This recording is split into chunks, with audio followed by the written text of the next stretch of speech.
morning everyone, and especially to our Pastor Petrus Pitenamun PR, and also to our monk, Frater Diros Pugon, and also to our nun, who are present today to celebrate with us today. And today I'm so grateful that I am here to celebrate the Pesta Pelindung Bunda Teresa dari Calcutta. And today I represent my wilayah rohani, Santo Thomas Becket.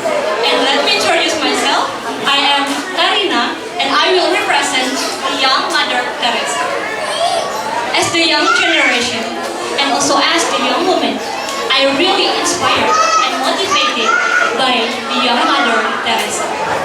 As we know that the young Mother Teresa was greatly admired with the missionaries when she was young, because the missionaries giving themselves to service God and also to service the other people. And because of that, I choose the young Mother Teresa as my inspire and my role model. So I can give the message to the young generation that we can give the following, the very best impact to our environment and also to our people. Mother Teresa once said, not all of us can do the great things, but we can do the small thing with a great love.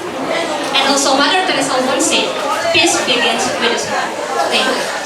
Jelaskan tentang bagaimana spiritualitas hidup dan karya kerasulan yang Bunda Teresa lakukan saat beliau muda. Terima kasih. Bunda Teresa dari Kolkata atau Mother Teresa of Kolkata lahir pada tanggal 26 Agustus tahun 1910 di Skopje, Makedonia, Albania. Dia merupakan anak dari Nikola Bojakshu dan juga Trana Bojakshu.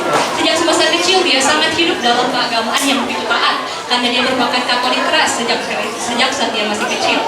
Sejak dia berusia 12 tahun, Bunda Teresa sangat ingin berkomitmen untuk memberikan hidupnya sebagai pelayan bagi Tuhan dan juga bagi sesama. Sehingga pada usianya yang ke-12 tahun dia benar-benar berkomitmen untuk memberikan dirinya.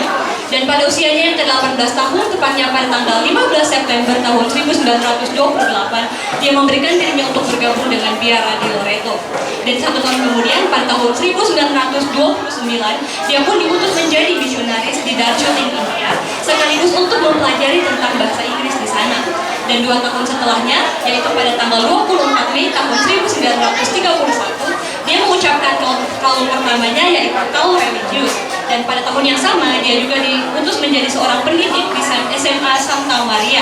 Dan pada tanggal 14 Mei tahun 1937 dia mengucapkan kaulnya yang kedua, yaitu kaul keikhlasan. Bunda Teresa memberikan hidupnya untuk melayani sebagai seorang pengajar, yaitu dengan karya kerasulannya sebagai seorang guru. Dan pada tahun 1944 karena ketekunannya dia pun diangkat menjadi seorang kepala sekolah dari SMA tersebut. Pelayanannya terus berlanjut hingga pada tanggal 9 September tahun 1946 dia pun mendapatkan panggilan daripada Tuhan ketika dia melaksanakan retret tahunan, yang dimana dia diminta untuk menanggalkan jubah dan torekatnya untuk bisa melayani kepada sesamanya yang sakit, miskin dan kelaparan yang saat itu terjadi di India. Dan pelayanannya terus berlanjut pada tanggal 7 Oktober tahun 1950 dia pun berhasil mendirikan Missionary of Charity atau misionaris cinta kasih sebagai bentuk karya kerasulannya dan pelayanannya kepada masyarakat. Namun sayangnya Bunda Teresa tidak bisa berlangsung lama dalam pelayanannya karena dia harus mengalami sakit-sakitan sehingga harus menghembuskan nafas terakhirnya pada tanggal 5 September tahun 1997. Namun sebelum dia meninggal, dia sempat dikaruniai Nobel Perdamaian pada tahun 1979. Nah, yang kedua, apa yang saudari ketahui tentang paroki Bunda Teresa dari Calcutta? Saya akan menjawab terkait dengan paroki Bunda Teresa dari Calcutta. Diresmikan pada tanggal 21 Februari tahun 2021 oleh Monsinyur Benedictus Estefanus Rolimutu MSc dengan pastor paroki Pastor Petrus Pitenamun PR. Dan dari sini kita terdapat satu pusat paroki yaitu BTDC, dan juga satu stasi yaitu Santo Petrus Mapangit Barat, dan satu stasi yaitu stasi Santo Cornelius Borromeus dari Kima Atas.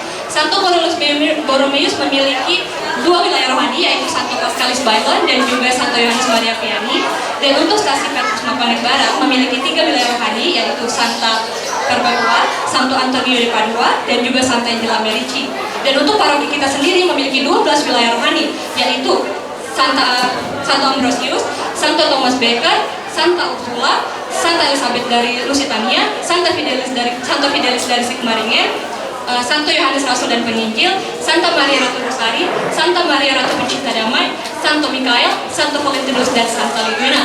Selain itu, paroki kita memiliki juga beberapa organisasi gereja, diantaranya adalah Kaum Bapak Katolik atau KBK, Kaum Ibu Katolik atau KIK, Orang Muda Katolik atau OMK, dan juga LC atau Legio Christi.